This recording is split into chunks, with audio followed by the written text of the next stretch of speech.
Now we're going to prepare some mushrooms. Mushrooms are great in this dish. They add their own special texture, and mushrooms are like little sponges. They soak up all the delicious juices and flavors that are going to be in this dish.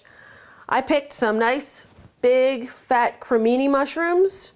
You can use whatever mushroom you like, or you can use a combination of mushrooms. That would be good too. Shiitake are the obvious Asian mushroom. They're a little pricey, and they're better, I think, sauteed or grilled. So for steaming, I like a cremini mushroom.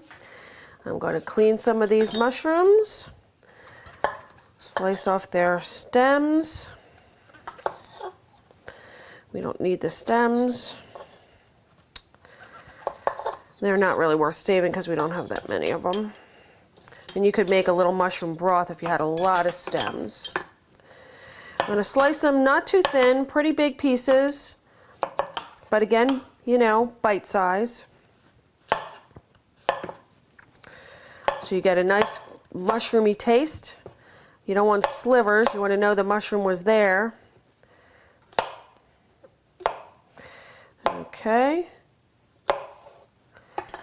And that's how you clean some mushrooms to get them ready for our dish.